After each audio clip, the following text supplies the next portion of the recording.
Hello, everyone. It's Leslie Flowers, Trailblazer for Women in Business, and welcome back to Awakening Your Infinite Potential Telesummit. What is Awakening Your Infinite Potential? Well, our next guest has a great story with a very famous person about her awakening. And that's her.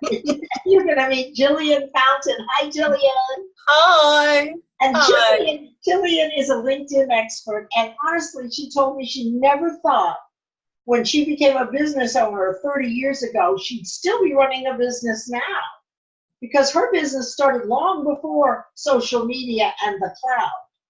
Now, the name of her business is 38 Partnership, which is a brand management and marketing company where she helps businesses promote their products and services.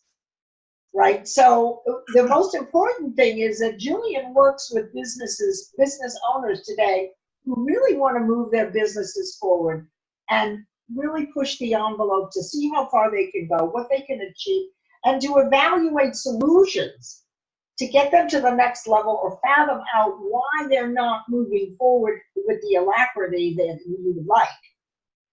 Sometimes it involves revamping website and redoing graphics.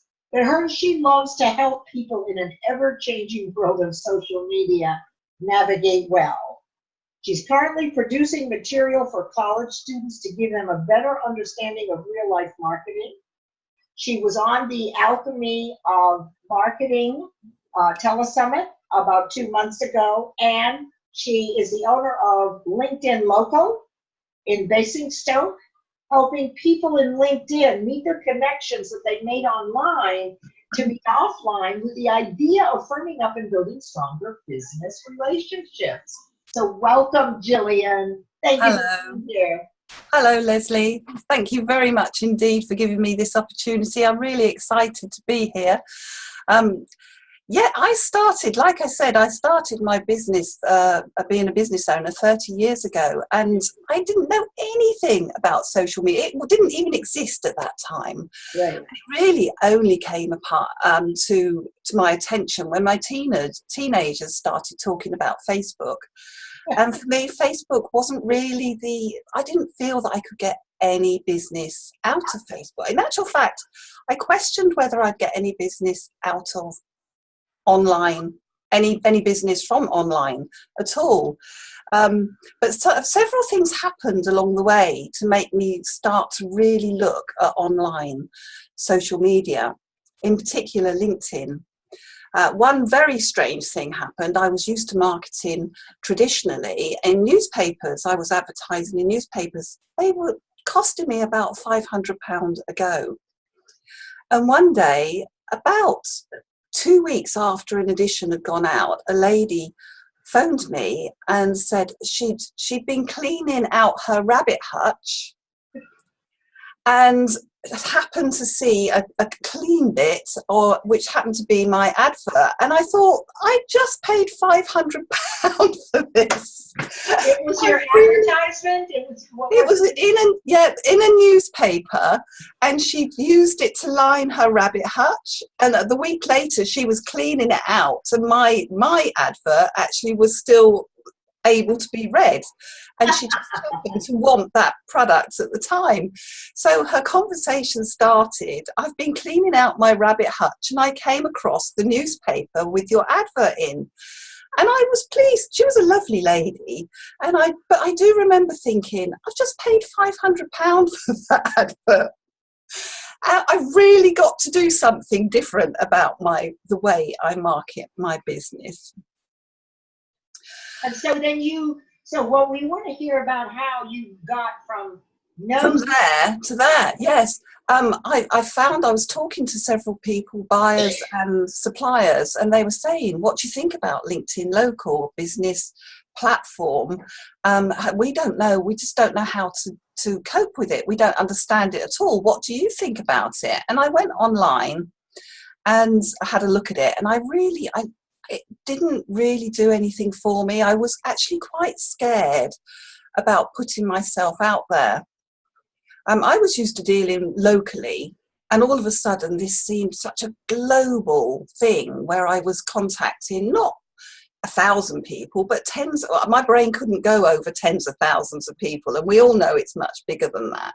Yeah. I felt completely unsure of myself. I was nervous. I set up the account, but I actually sat and looked at it for months. I just kept dipping in and back out again, so no, I can't do it. I really can't, because I just didn't feel as if I had anything to say, which is really silly because I knew my business back to front.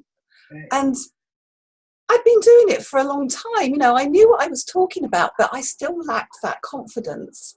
And today I have friends and clients, and even I mentioned that I was coming to do, I was going to join you this evening, and they said, "What are you talking about?"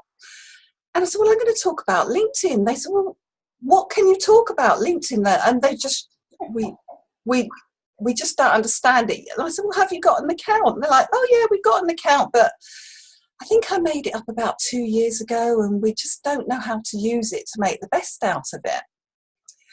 And I've also had clients with really highly skilled, lovely people who have got fantastic businesses, and they don't put, they haven't got a good photo up. They don't want to go in there because they're worried that they will make a fool of themselves, just like I was when at the very beginning I really felt nervous about putting myself out there.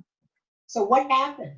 Well, the thing was, I knew I had to do something, and I thought what I could do is I just sort of hide in numbers. So I went on and I populated my profile. I added all my bits and pieces, ticked all the boxes, and got to the point where I thought, well, actually, I've done everything I can do except actually start to use it for selling or connecting with people.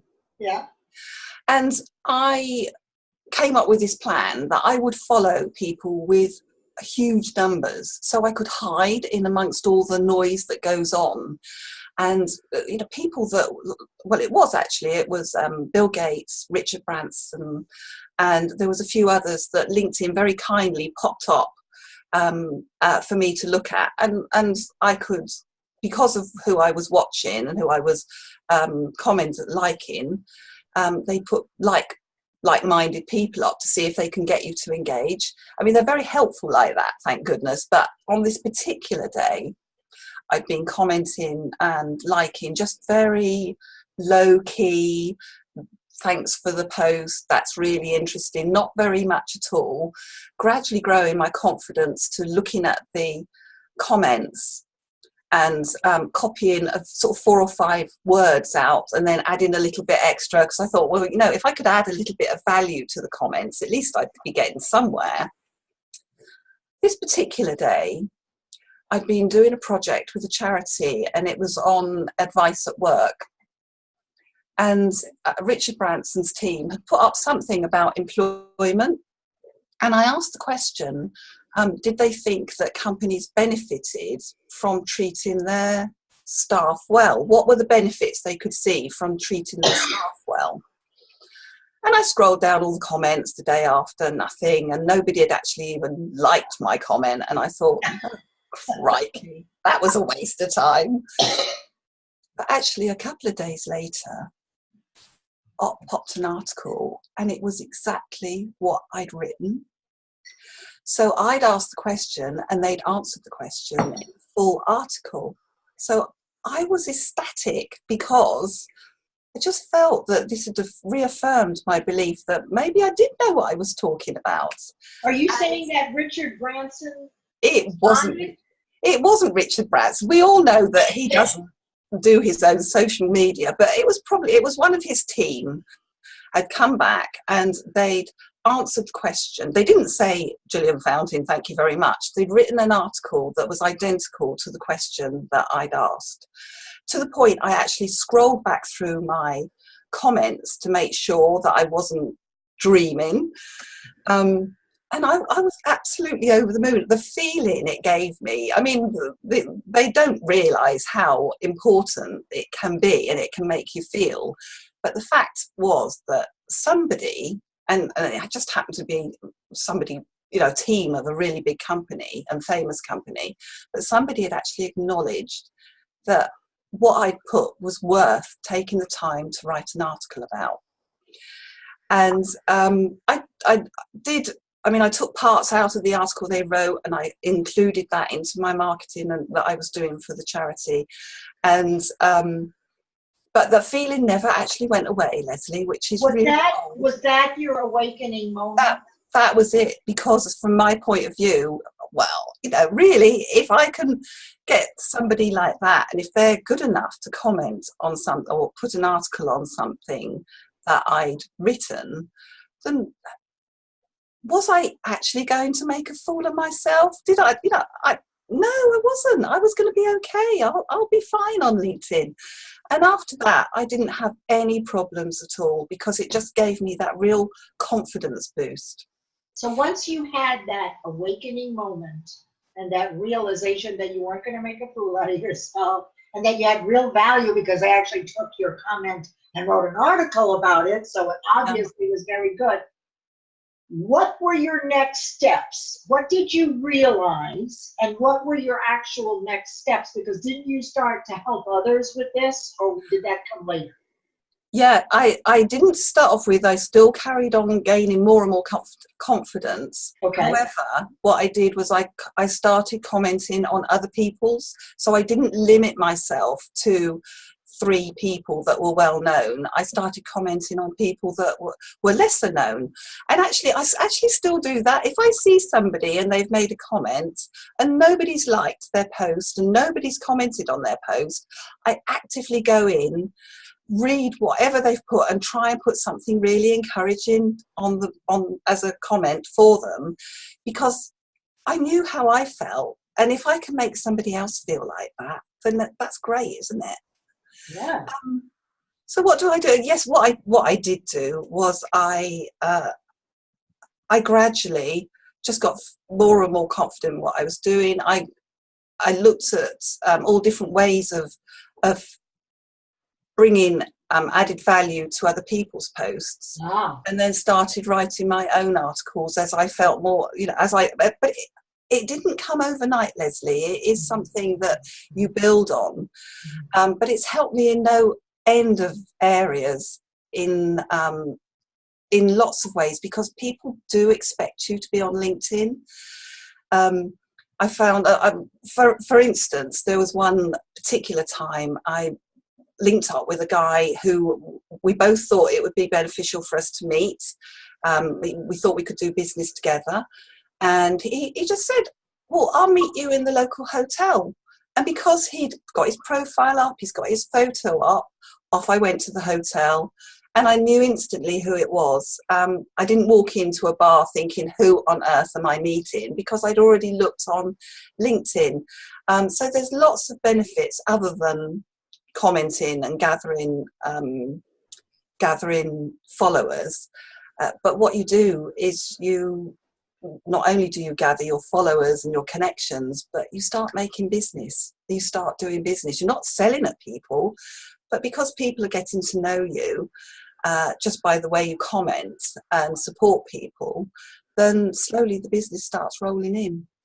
So really, so then your next steps were to continue to expand, you know, commenting, etc., right? And then there had to have come a time where you had another awakening or a bright idea that you could really help people who might be listening today that have that same aversion or don't really understand or are a little timid about taking that first step. Is that correct?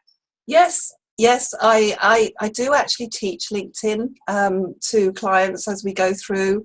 If they say they're really struggling, the same as I did, and quite often it is ladies. It's actually quite often ladies that will admit, you know, that they really struggle with LinkedIn, and I do teach them how to do it, or I do it for them. But they're more interested in finding out the mechanics of it and how you can gather connections and build up your following, because obviously they want to do the same sort of thing, and it does give you the credibility and the recognition in your industry. And although you've got so much competition on LinkedIn. You've all got you've all got your individual ways of doing things and your experiences that you've gained along the time. So your personality does shine through. And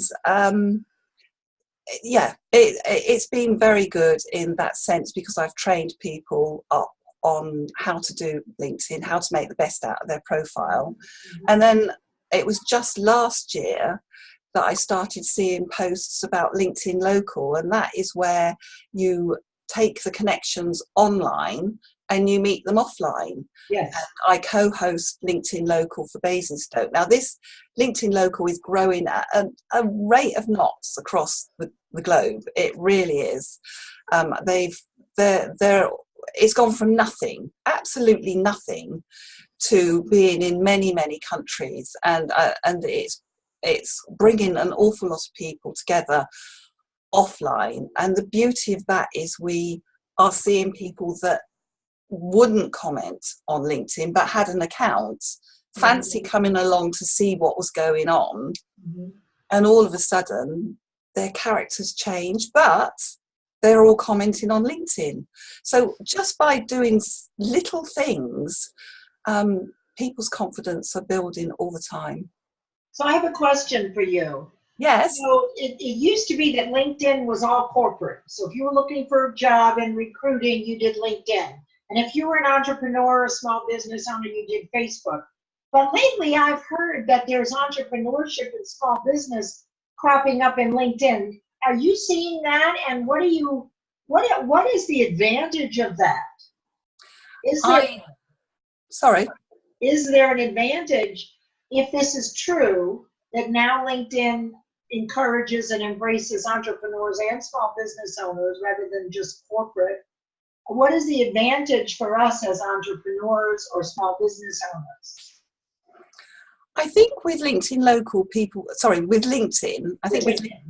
people do take you more seriously. You do write differently, you post differently. It's more informative. There's a great deal of learning and expertise on LinkedIn, and there's also opportunities to be able to collaborate with people, to be able to share ideas. But it's not the Facebook type of comments or posts that go on. Yes, you do get corporate, but you also get small businesses and entrepreneurs that are really on there with a view of teaching people. But at the same time as they're giving information over, but at the same time they're gathering new connections. It is a great platform for learning and engaging with other people. There's no doubt about it. And it's all sorts. I've got business out of university.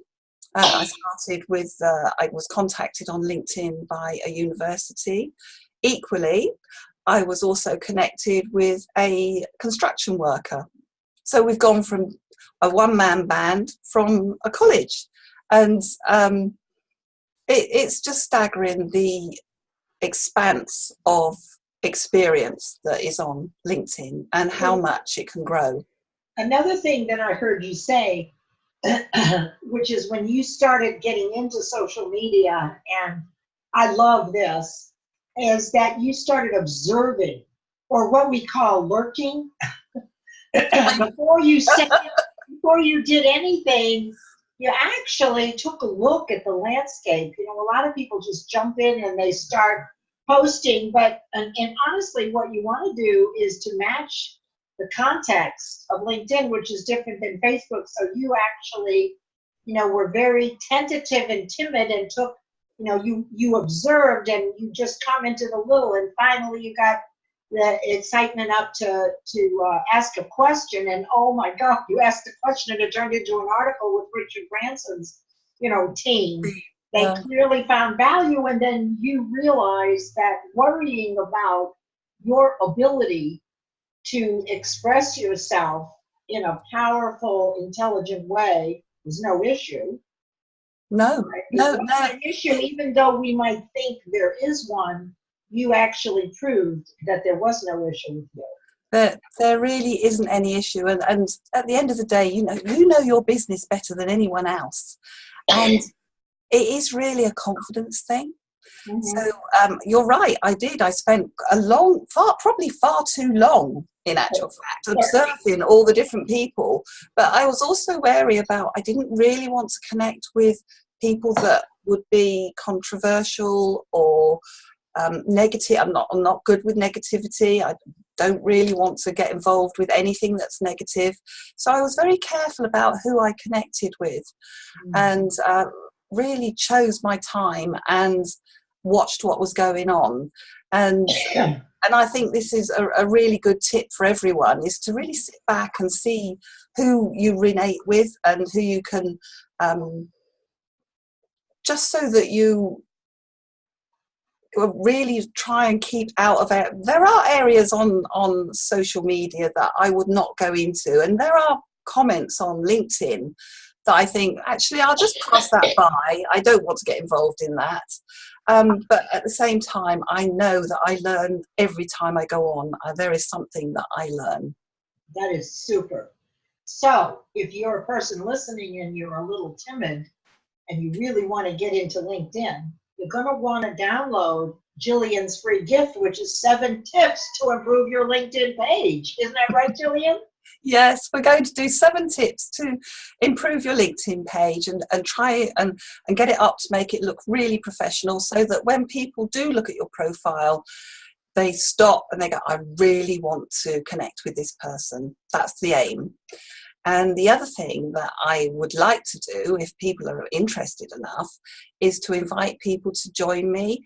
I'll go through a messaging system with them, but what I'll do is I'll work with them to help them comment. I'll comment on their posts so that they can actually, I'll post the comments so that they answer, that gives them a question, so they answer it back, so they gain more confidence each time. That's excellent. So you do that when you're working with someone. So when they get these 7 tips to improve your LinkedIn page, in that document, is there a way for them to connect with you? Yes, we'll put the buttons in for them to be able to connect with us. And if they wanted to get a hold of you right now, Gillian, because you're so cute and you're really, this is a really great niche, how would they reach you? Well, they can go on LinkedIn and look for Gillian Fountain. They'll probably recognise my photo. And but we've got our website, which is www.38partnership.co.uk.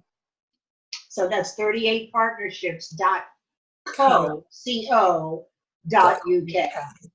Well, yes. Gillian, this has been so informative. I love your story, and it just goes to show that taking one little baby step at a time can actually open the doors. And for you, just having that surprise of an article being written by a comment that you made, which took a lot of courage to make, is what had you awaken to your infinite potential. And then you began to help others. Yes. Right? Step into their greatness and grow their businesses on LinkedIn. That's right. Yes. Thank you so much for being here and trading the time out of your busy day to share with our listeners. You're very welcome. I've been so excited on the build up of this, and I love the tips that you've been giving us on the way on the run up, Leslie. It's been really helpful. Thank you so much. You are so welcome. And so we're excited that Gillian Fountain was here. Be sure to download her offer, and I will see you all at the next presenters venue. Thanks, Gillian. Have a phenomenal day. And you, Leslie. Thank you. Bye-bye. Bye.